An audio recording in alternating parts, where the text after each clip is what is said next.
kita mulai ya, teman-teman semua. Assalamualaikum warahmatullahi wabarakatuh. Waalaikumsalam warahmatullahi wabarakatuh. Alhamdulillahirrabbilalamin. Saya ucapkan terima kasih teman yang sudah hadir dalam Zoom ini.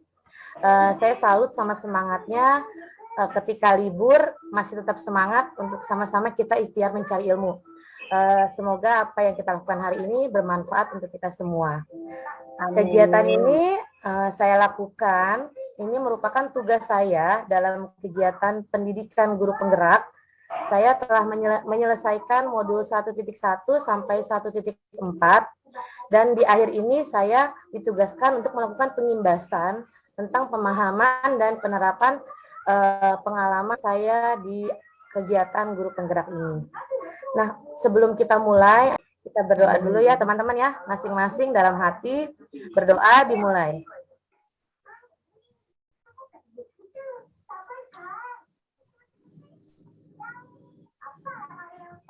Habisin makannya Teteh, makannya habisin.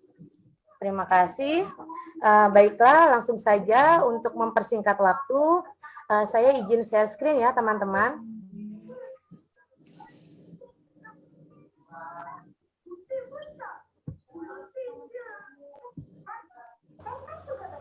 Bagaimana terlihat? Sudah. Sudah ya, terlihat ya? Ya. Terlihat, Bu. Ya, terima kasih. Hari ini saya akan menyampaikan materi tentang budaya positif. Sebelumnya saya ingin menyampaikan bahwa saya berbicara di sini bukan berarti saya lebih tahu, saya lebih bisa, tapi di sini kita sharing aja. Saya yakin teman-teman juga banyak memiliki pengetahuan dan pengalaman-pengalaman di kelas. Apalagi buat teman yang memiliki jam terbang lebih banyak dari saya. Jadi kita di sini sharing aja ya. Nah, budaya positif, materi yang saya akan bawakan hari ini sebenarnya di sekolah pun kita sudah sama-sama melaksanakannya. Contohnya misalnya kita sudah melaksanakan sholat duha berjamaah, kita juga sudah melaksanakan membawa tempat makan, tempat minum ketika jajan. Kemudian juga ketika habis senam masa kita suka melaksanakan program memungut sampah.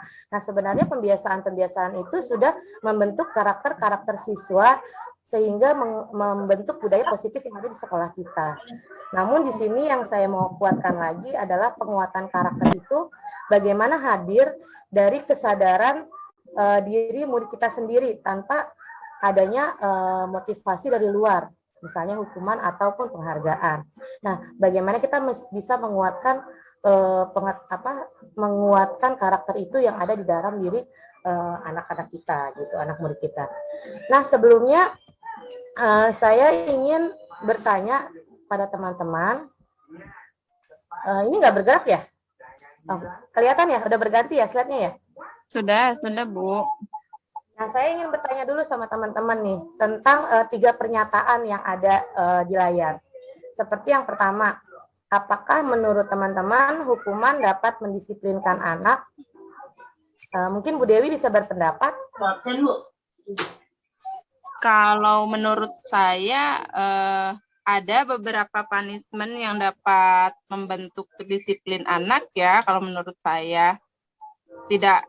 Punishment itu tidak berupa kekerasan juga, kita bisa teguran atau kita bisa berbicara empat mata kepada anak tersebut. Misalkan dia datang sekolah selalu telat gitu ya, nah nanti kita kasih arahan saja bicara empat mata dengan anak itu. Gitu sih kalau menurut saya ya Bu Yayu. Iya, terima kasih pendapatnya Bu Dewi. Memang ya ada beberapa punishment yang tidak mesti kekerasan menurut Bu Dewi, tapi ada yang mendisiplinkan tapi tidak melalui kekerasan. Nah, untuk yang pendapat yang kedua, apakah pemberian hukuman dengan hal positif seperti membaca atau membersihkan halaman sekolah dapat meningkatkan disiplin anak? Saya boleh minta pendapatnya sama Bu Hamidah? Dibuka dulu ya. Ya. Terima kasih kesempatannya Bu Yayu dan teman-teman. Kalau menurut saya pemberian hukuman berupa misalnya membersihkan sekolah itu juga dapat membantu dapat membantu kedisiplinan anak-anak. Itu juga kan tidak termasuk dalam bullying. Membersihkan kelas, itu ada positifnya untuk anak-anak juga untuk sekolah juga gitu. Jadi itu baik kita gunakan untuk misalnya memberi peringatan kepada anak-anak, teguran berupa membersihkan kelas, itu salah satu membantu anak-anak melaksanakan kedisiplinan. Ya, baik. Terima kasih pendapatnya, Bu Hamidah. Ya, terima kasih. Untuk pernyataan yang ketiga, apakah memberi penghargaan dapat meningkatkan motivasi anak untuk belajar? Saya boleh minta pendapatnya dari Bu Arum.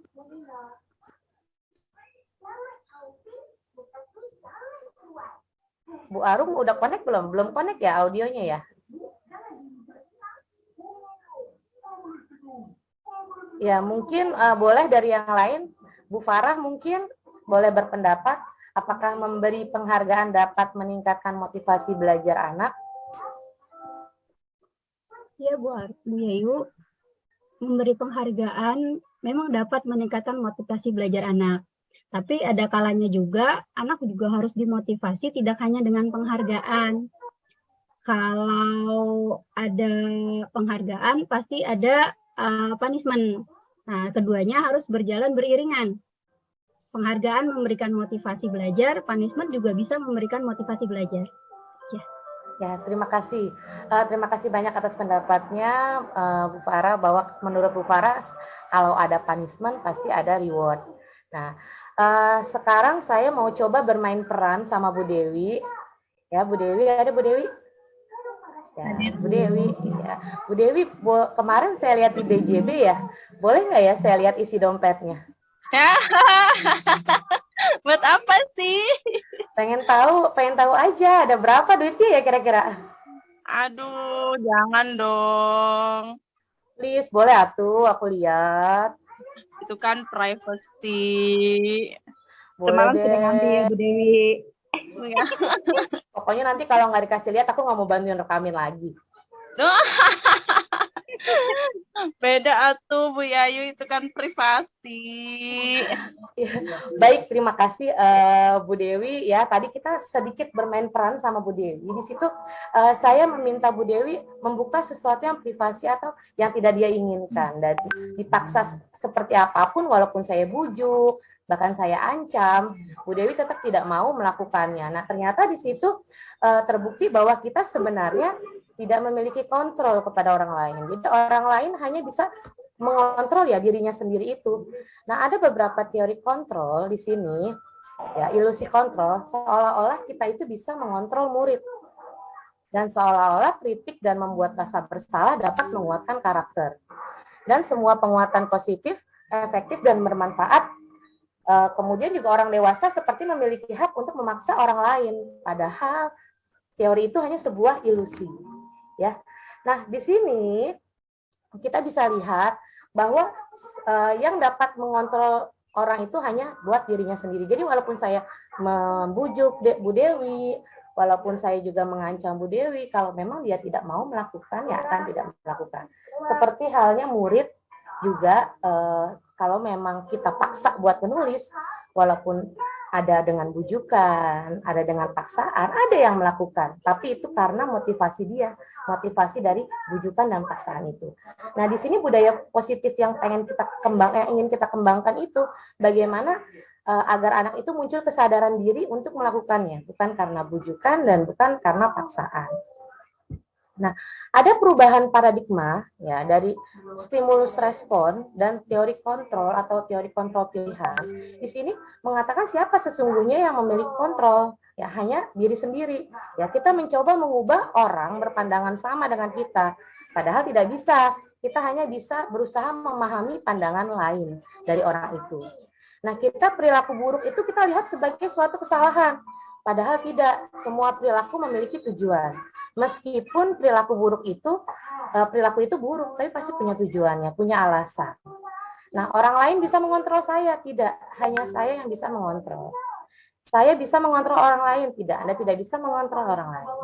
Nah, pemaksaan ada pada saat bujukan gagal. Biasanya kita kalau udah bujukin, ayo nak kegiatan, terus nggak mau nih, akhirnya kita suka ancam ya. Tidak, tapi kita mau menciptakan kolaborasi untuk menciptakan pilihan-pilihan baru. Dan model berpikir menang kalah berubah jadi model berpikir menang-menang. Nah, dalam membentuk budaya positif ini, kita juga membentuk disiplin positif. Nah, kita sudah tahu ya, nggak asing ya sama kata disiplin.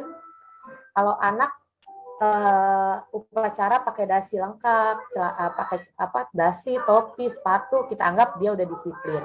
Dia datang tepat waktu, kita anggap dia sudah disiplin. Nah, sebenarnya apa ya disiplin itu? Nah, dari bahasa Latin disiplin itu artinya belajar. Jadi disiplin itu harusnya berarti belajar mengontrol diri sesuai dengan potensinya untuk mencapai tujuan yang mulia.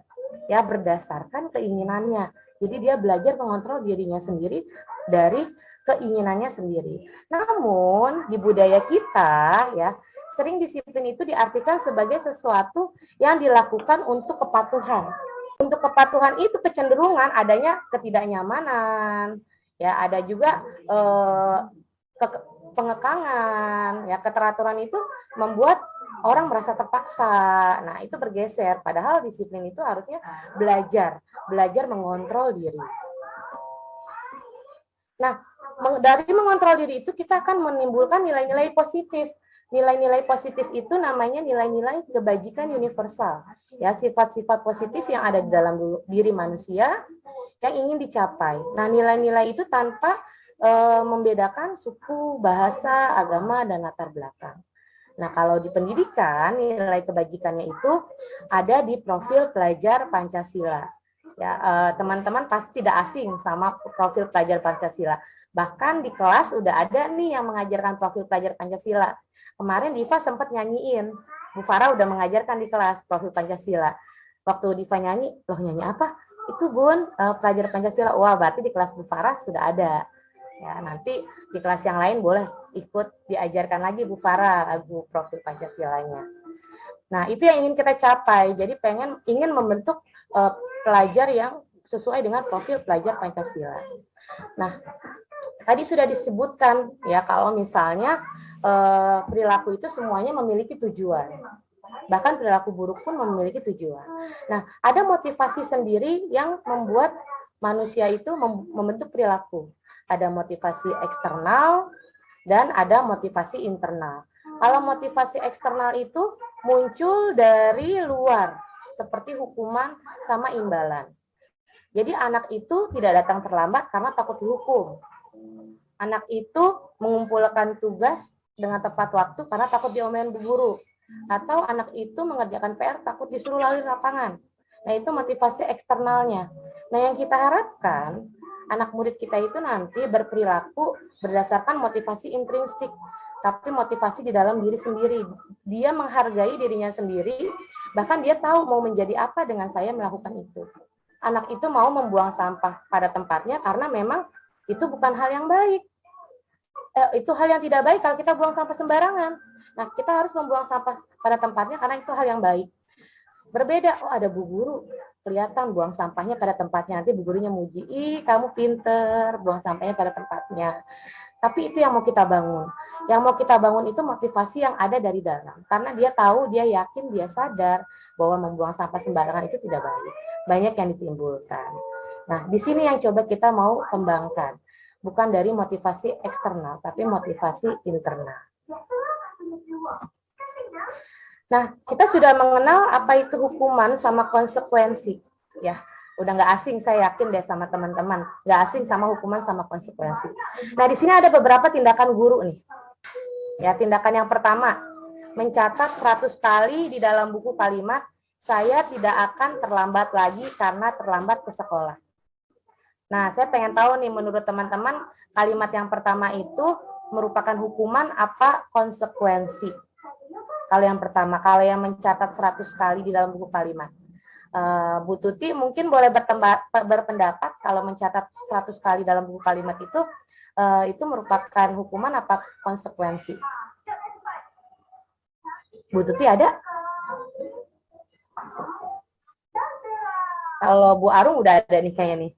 Kalau menurut Baru mencatat 100 buku itu hukuman apa konsekuensi? Hukuman, sanksi, hukuman Pak Ahmad sanksi. Yani. Saya pikir ibu-ibu semua. Selamat datang Pak Sorry, Ahmad telat Yani. tadi. Ya, menurut Pak Ahmad Yani itu mencatat hukuman apa konsekuensi? Eh, lebih arah ke hukuman atau sanksi ya. Kalau konsekuensi itu kan solusi, lebih ke solusi menurut saya. Ya, baik, terima kasih pendapatnya. Kalau Konsekuensi itu yang alternatif. kalimat yang kedua, ya, kalau kalimat yang kedua, lari mengelilingi lapangan basket 2 kali karena terlambat hadir di sekolah. Itu kira-kira hukuman apa konsekuensi? Jelas hukuman. Hukuman. Kalau murid diminta push up 15 kali karena tidak menggunakan masker di sekolah, itu hukuman apa konsekuensi? Coba yang Dewi? lainnya. Nah, konsekuensi kayaknya ya, karena dia meminta. Oke, yang keempat coba menggantikan kertas tugas teman yang telah dicoret-coret. Kalau menggantikan kertas tugas teman itu kira-kira hukuman apa konsekuensi? Konsekuensi. Konsekuensi ya. Kalau Ya. membersihkan tumpahan air di meja tulis karena tersenggol, itu pada saat belajar itu hukuman apa konsekuensi? Belajar. Kira-kira Konsekuensi ya. konsekuensi ya. Kalau murid disuruh mengenakan sepatu harian di sekolah karena tidak mengenakan sepatu hitam, konsekuensi apa hukuman?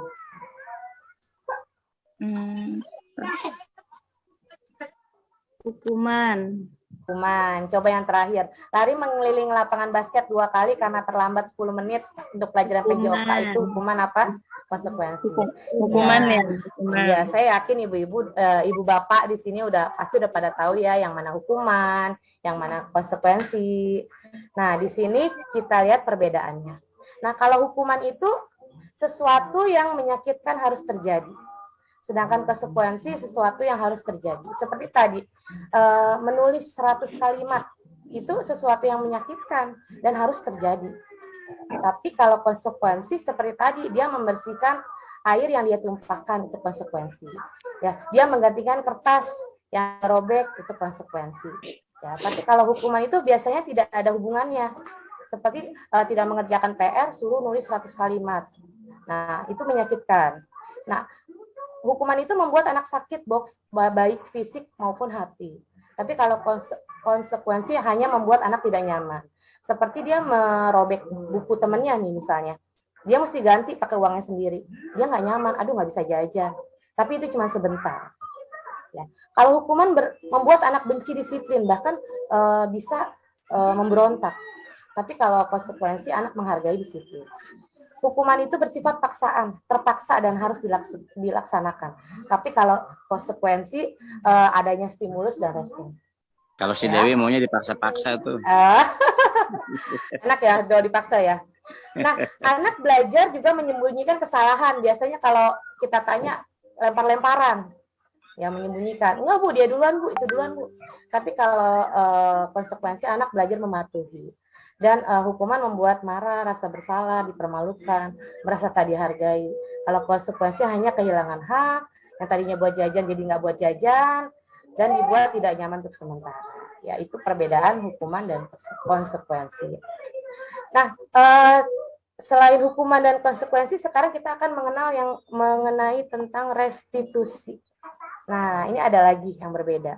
Restitusi itu adalah proses menciptakan kondisi bagi murid untuk memperbaiki kesalahan mereka sehingga mereka bisa kembali ke kelompok mereka, bisa membentuk karakter ya.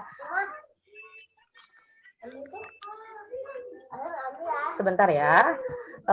Kemudian restitusi juga menjalin proses kolaborasi ya untuk mencari solusi tentang permasalahan murid. Jadi kita berkolaborasi dengan siswa untuk mencari sendiri jalan keluarnya.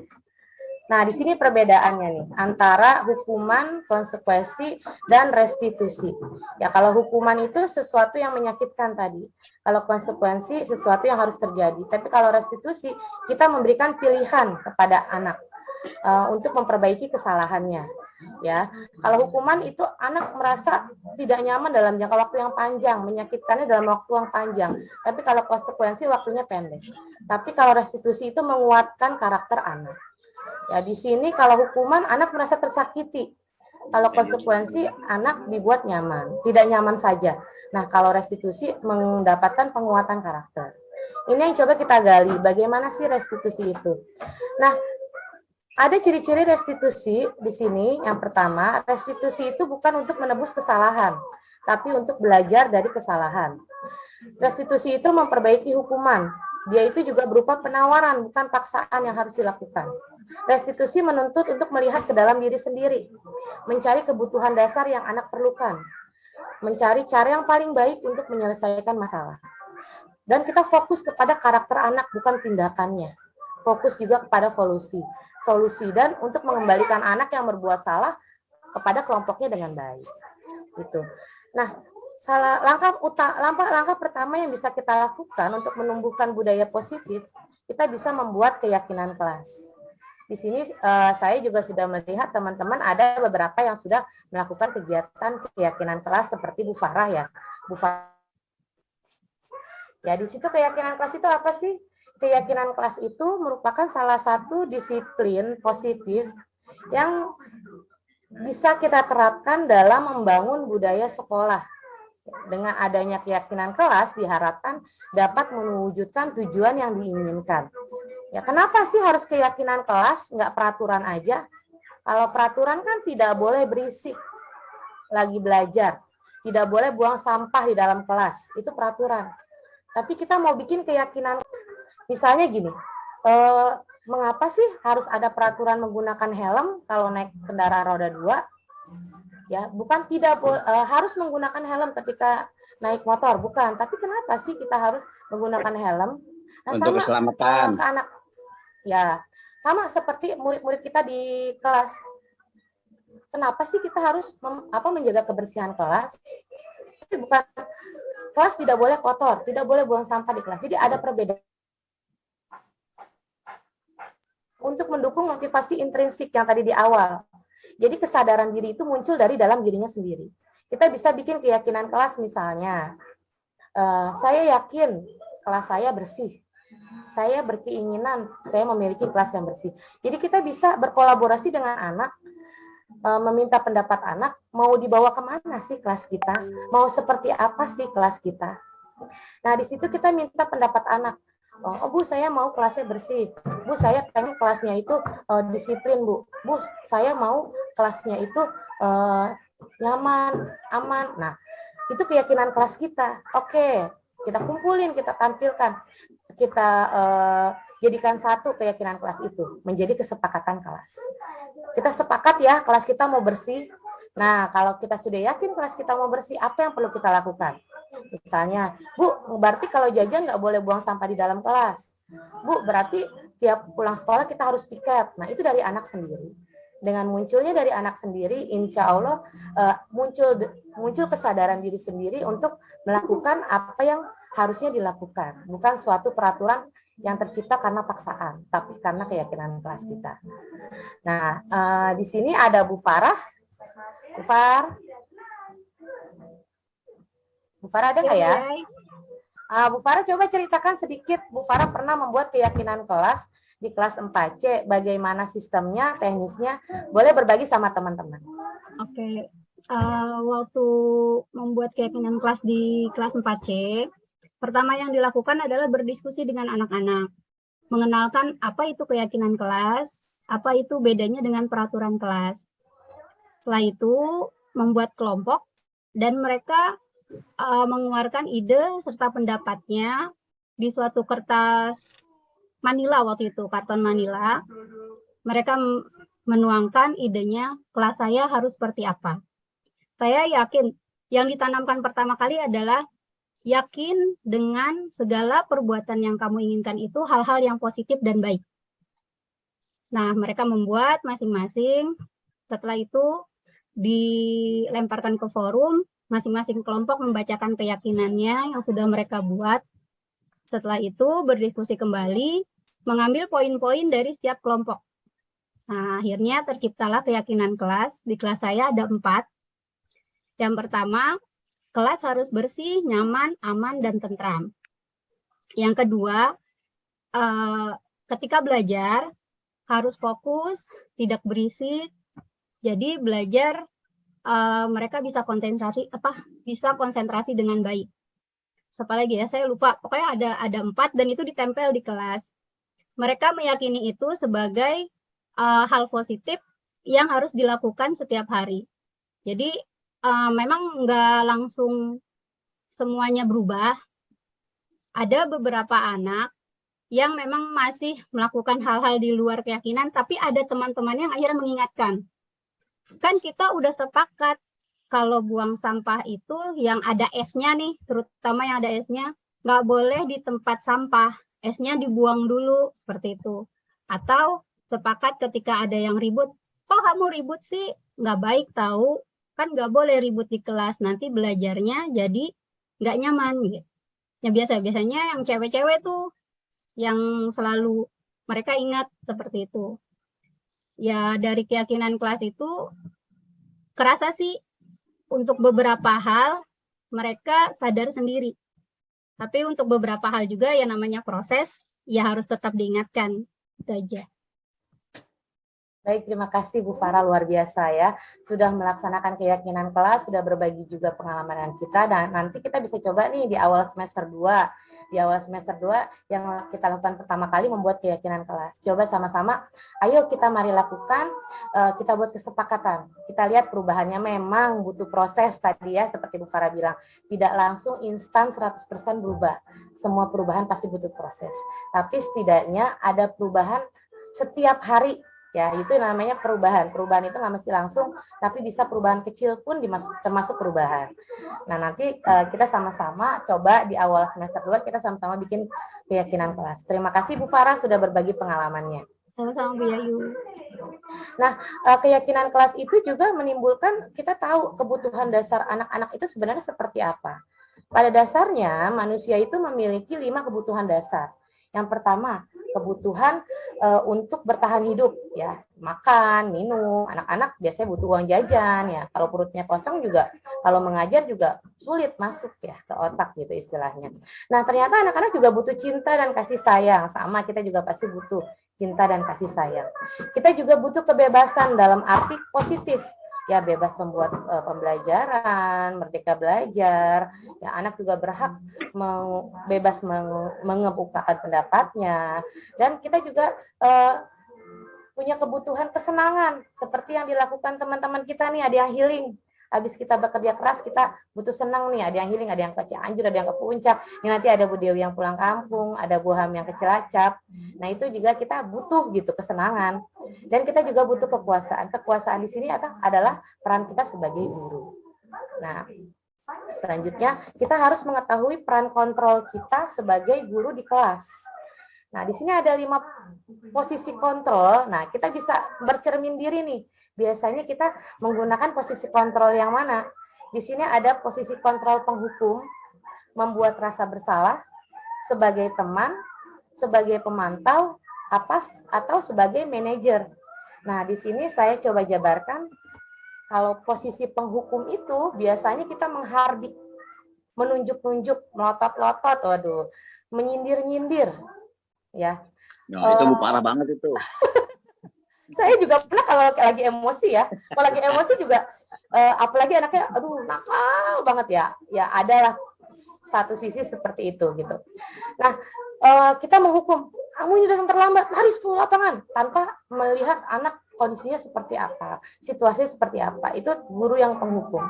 Ada yang berbuat orang merasa bersalah. Ini kalau lagi capek nih, saya suka ngomong, ya Allah nah, capek-capek Ibu nerangin, udah dari pagi Ibu bikin media pembelajaran, dan kasihan orang tua kamu nah, nyekolahin kamu, ya Allah. Kita suka begitu membuat merasa bersalah. Ada juga kita sebagai teman, ayo pasti bisa, kamu pasti bisa ngerjain. Kita anggap dia sebagai teman. Ada yang sebagai pemantau, menghitung dan mengukur. Ya, kalau kamu nilainya 10, nanti Bu Guru kasih bintang 5. Kalau kamu nilai 8, bintangnya 3. Tuh. Nah, ini yang posisi yang paling bagus, itu posisi manajer. Ya, di situ kita mengajak diskusi dengan siswa untuk menyelesaikan masalah. Nah, kalau di penghukum biasanya kalau berkatanya, kalau kamu tidak melakukan, awas ya, rasakan ya, lakukan ini ya, kamu begitu ya. Dan kita suka menunjukkan kamu ini kebiasaan dia nih, selalu telat dia mah. Kita sudah langsung menjudge dia selalu telat. Nah, itu adalah penghukum. Nah, kalau pembuat merasa bersalah, tadi saya bilang, kamu seharusnya sudah tahu ibu lelah sekali. Seperti itu kata-katanya. Kalau teman, ayo lakukan demi ibu kamu loh, kamu pasti bisa. Nah, kalau pemantau suka bilang, apa peraturannya emang? Nah, kalau misalnya manajer, kita bisa tanya, apa yang kamu yakini, apa yang harusnya kamu lakukan. Ya. Nah, biasanya hasilnya, kalau menghukum itu, kadang dia lebih memberontak justru anak sekarang itu. Ya, bahkan dia suka salah-salahan. Pernah kita ngomong, mulai. Bilang, siapa yang mulai? Sambil bentak-bentak. Kan pasti tunjuk-tunjukkan. Itu bu duluan bu, itu duluan. Nah, kalau membuat merasa bersalah, suka menyangkal, suka berbohong. Nah, sedangkan kalau teman, ketergantungan, kita dianggap teman terus. Nah, kalau pemantau hanya mau melakukan ketika diawasi. Nah, kalau manajer itu tumbuh dari dirinya sendiri, perbuatan yang ingin dia lakukan. Nah, di situ kita berusahanya itu sebagai manajer, supaya kita bisa mengenali anak dulu, mengetahui situasi anak, bahkan anak bisa menyelesaikan sendiri masalahnya. Ya. Nah, di sini ada posisi kontrol, coba kita sama-sama, saya juga belajar juga nih, kira-kira posisi kontrol apa nih buat yang pernyataan yang pertama? Saya kecewa sekali dengan kamu. Itu biasanya posisi kontrol apa yang mengucap seperti itu?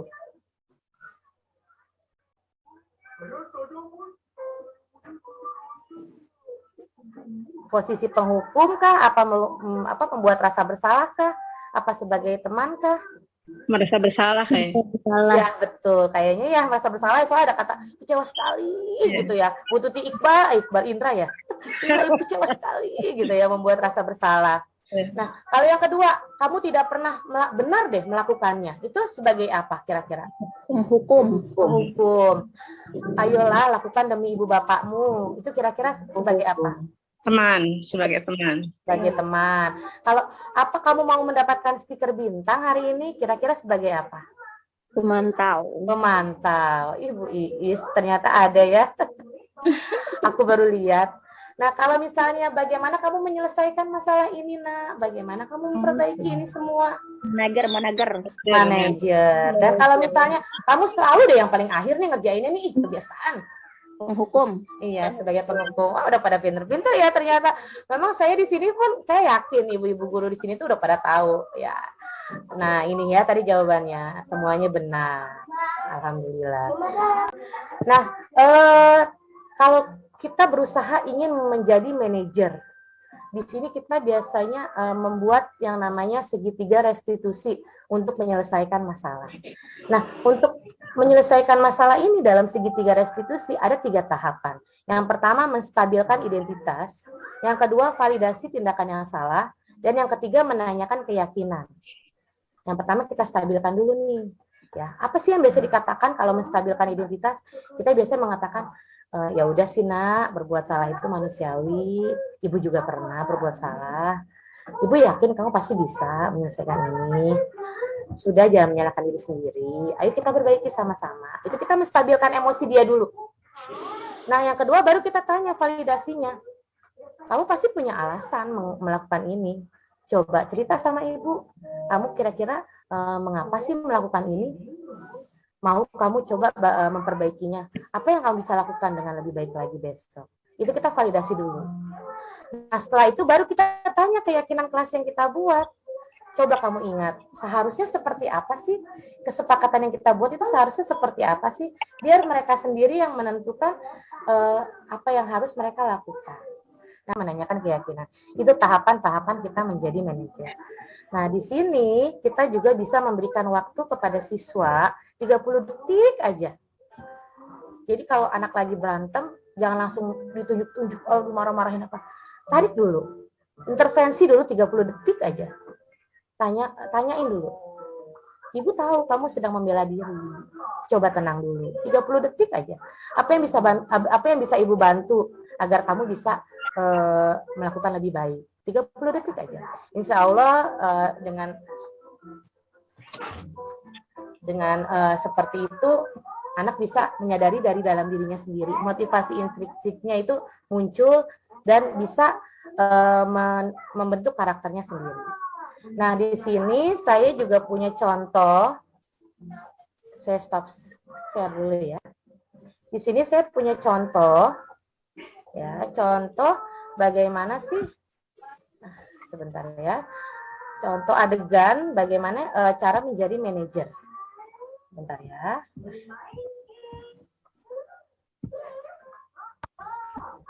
Ini ada skenario ya. Ini skenario saya kurang lebih seperti ini. Fitri tahu tidak kenapa Fitri Bu Guru panggil ketika teman-teman Fitri sudah pulang? Tahu Bu, karena aku tadi ketahuan bahwa contekan waktu ulangan tadi. Iya, betul. Menurut Fitri bahwa contekan waktu ulangan itu benar atau salah? Salah Bu Guru, Kenapa salah? karena tidak jujur dan curang. Alhamdulillah kalau misalnya Fitri tahu kalau itu perbuatan yang tidak jujur dan curang. Dan apa-apa, setiap manusia pasti pernah berbuat salah. Bu Guru juga dulu pernah berbuat salah. Yang terpenting bagaimana cara kita untuk memperbaikinya supaya lebih baik lagi. Mengapa? Kalau boleh tahu mengapa Fitri melakukan itu?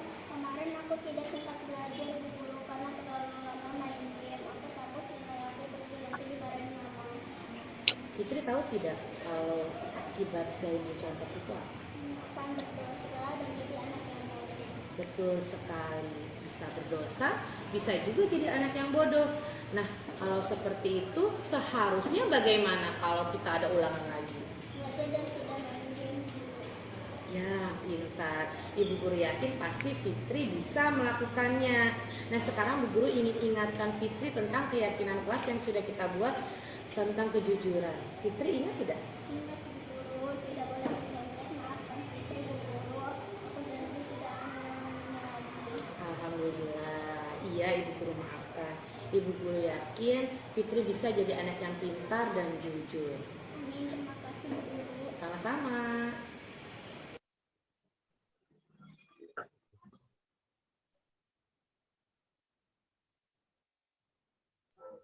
Itu salah satu contoh bagaimana kita menyelesaikan masalah sebagai posisi kontrol manajer, kurang lebih ya. Memang pasti saya yakin tidak semudah Keren. tidak semudah ya, tapi kita bisa melakukan perubahan sedikit demi sedikit supaya nantinya bisa mencapai karakter apa yang kita inginkan kepada anak. Ya, tidak ada salahnya. Nah, dari paparan saya mungkin ada teman-teman yang ingin sharing, yang ingin mengeluarkan pendapat atau yang ingin bertanya, saya persilakan. Ya, Bu Yayu, izin bertanya. Ya, silakan Bu Iis, kalau bisa saya jawab. Alhamdulillah, saya sudah diundang dalam kegiatan CGP ya, pengimbasan budaya positif. Menambah ilmu buat saya, alhamdulillah. Terutama tadi dalam peraturan kelas dan keyakinan kelas itu saya baru tahu ternyata ya. Taunya selama ini hanya peraturan kelas saja. Dan menambah ilmu, satu lagi itu keyakinan kelas. Nah, keyakinan kelas tadi saya sudah menyimak dari contoh Bu Farah Qudsi, itu untuk kelas 4 ya Bu ya? Iya. Kalau untuk kelas rendah seperti saya itu modelnya seperti apa? Kalau Bu Farah Qudsi itu kan menulis. Mungkin untuk kelas rendah itu kita hanya menyampaikan saja gitu kali ya Bu ya? Mohon pencerahannya untuk kelas rendah, untuk keyakinan kelas tadi Bu Yayu, mungkin untuk guru-guru yang lain juga bisa membantu mencerahkan dari jawaban saya ini. Terima kasih. Baik Bu Iis, wah terima kasih luar biasa pertanyaannya. Kebetulan Bu Iis ini memang pakar kelas 1 ya. Karena memang tidak semua guru bisa hebat di kelas 1, tapi beliau itu benar-benar pakarnya kelas 1 nih. Aduh. Baik, Bu Iis, saya belum pernah sebenarnya ngajak kelas 1, tapi saya coba menjawab sepengetahuan saya. Jadi kalau untuk anak kelas 1 memang rada-rada riuh kalau untuk diskusi kelompok ya. Iya. Kita bisa meminta pendapat secara klasikal menurut saya. Atau kalau memang dia bisa menulis, bisa dikasih kertas warna yang bisa ditempel, Dia bisa menulis seperti apa sih kelas yang dia inginkan, kemudian dia tempel di karton, nanti kita yang menyimpulkan. Kita sama-sama menyimpulkan, sama-sama menyepakati. Menurut saya seperti itu. Jadi bisa dilakukan secara klasikal aja. Kalau memang dia udah bisa lancar menulis, boleh dalam kertas warna biar lebih semangat. Terus dia bisa menempelkan sendiri. Nah, hasil tempelannya itu nanti dia baca, dia lihat, oh kesepakatan kelasnya seperti ini. Bahkan kalau dia tidak sepakat, dia melakukan seperti yang tidak sesuai kesepakatan, kita bisa tunjuk, itu tulisan kamu, ayo maunya apa waktu itu. Kalau menurut saya sih seperti itu. Mungkin teman-teman lain ada yang mau menambahkan? Saya bertanya, Bu Yayu, bukan menambahkan ya. Tadi kan ada aturan dan ada apa namanya? Keyakinan kelas. Keyakinan kelas itu ya memang sangat menarik sekali buat saya. Memang kita akui tahunnya memang selama ini kan hanya aturan saja. Nah, untuk keyakinan kelas ini itu kan kebetulan kelas 4 dan 5 itu kan ya jenjangnya jenjang tinggi ya. Nah, bagaimana cara menyikapi kita ya selaku guru untuk membuat keyakinan kelas itu terhadap anak-anak yang memiliki kebutuhan khusus. Karena di saya ada ABK. Ya, begitu Bu Yayu. Ya, terima kasih Pak Yani atas pertanyaannya yang luar biasa, karena memang Pak Yani juga termasuk guru yang mendapatkan siswa ABK ya, luar biasa ya, karena untuk mengajarkan siswa ABK kita tidak boleh membedakan, tapi pada dasarnya memang berbeda seperti itu ya. Tapi kita tidak boleh membedakan. Nah, dari tidak boleh membedakannya itu tetap kita bisa meminta pendapatnya dengan semampunya pendapatnya dia. Dia mampu cuma bilang pengen nggak bisik, ya nggak apa-apa. Ditanya kelasnya ingin seperti apa, Okto misalnya, bersih, nggak apa-apa, hanya sebatas itu, semampunya dia. Yang penting tidak menghilangkan kesempatan dia untuk mengungkapkan pendapat. Nah, jadi intinya memberikan tetap itu kesempatan ya. Iya betul. Nah, kesepakatan kelas itu kan diambil dari seluruh warga di kelas, gitu. Dari situ kita bisa menyepakatinya bersama, gitu. Jadi tetap diberikan aja kesempatan. Seperti itu, Pak Yani. Oke, baik, makasih. Ya, terima kasih Pak Yani.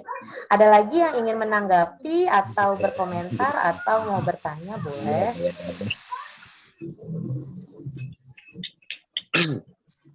Sudah cukup ya? Sudah jelas, teman-teman ya? Cukup jelas, Ibu. Saya izin share. Luar biasa dah. Share screen yang saya izin share screen yang terakhir ya.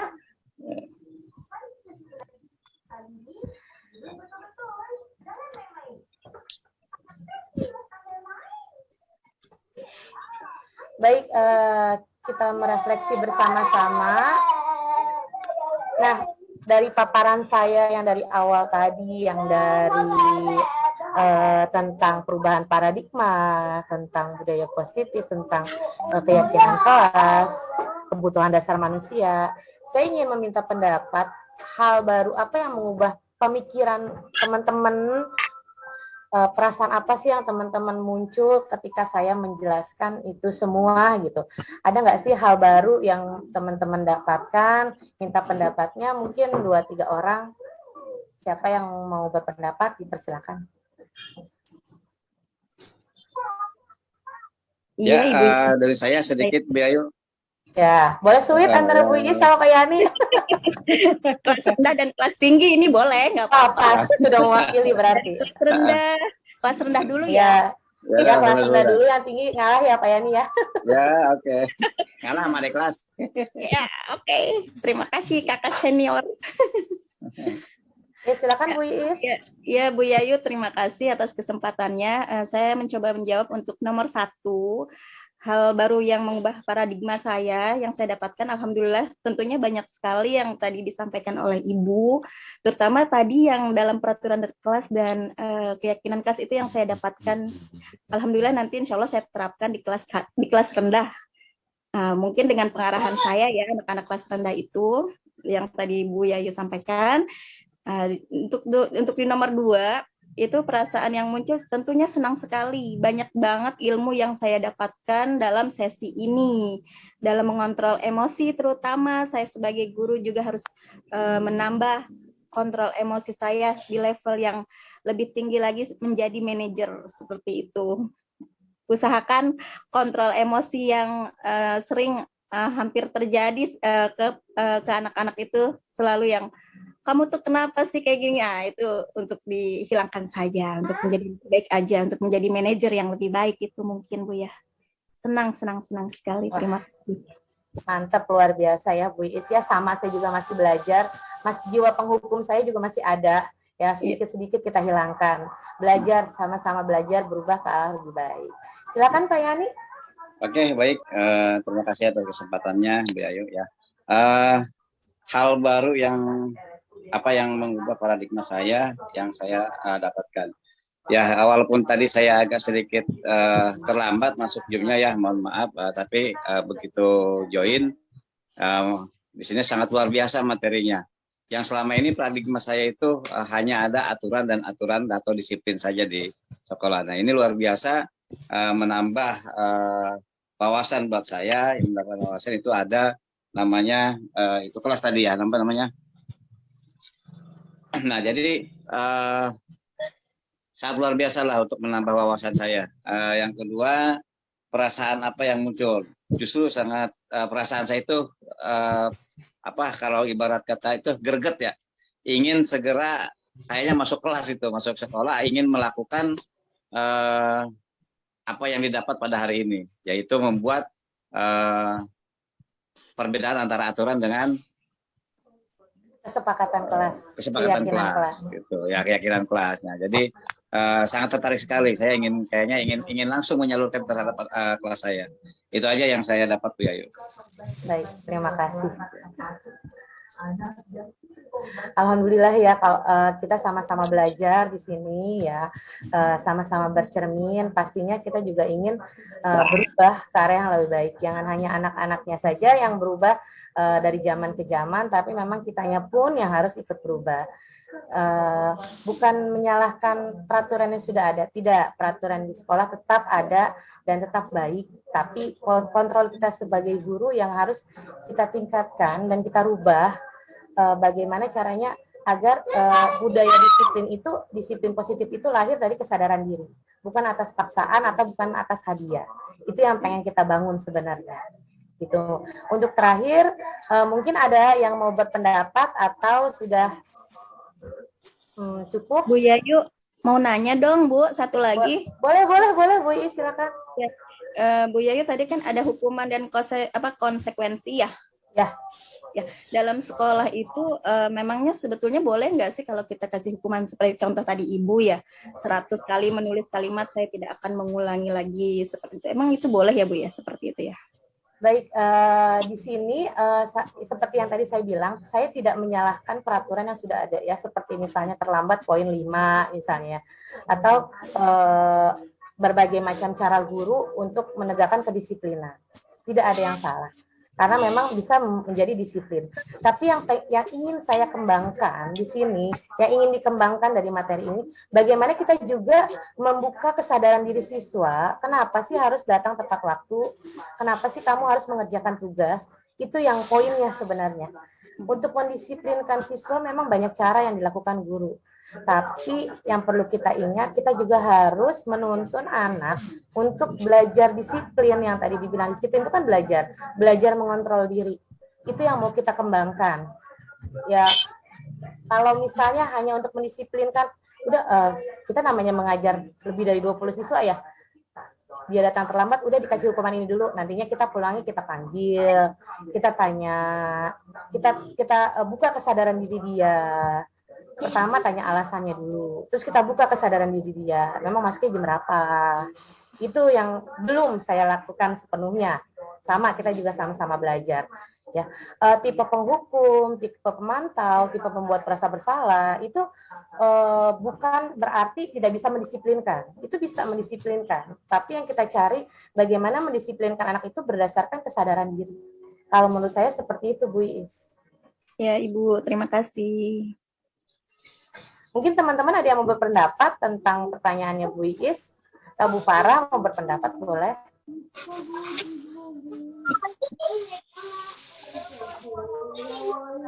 Ada Pak Ustadz. Pak Ustadz mau berpendapat, boleh Pak Ustadz?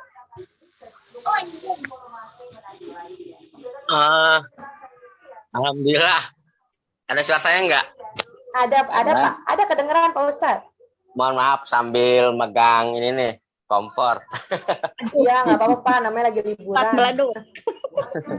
Ini sesuatu yang baru. Saya sambil ngopi nih. Iya, tahu aja.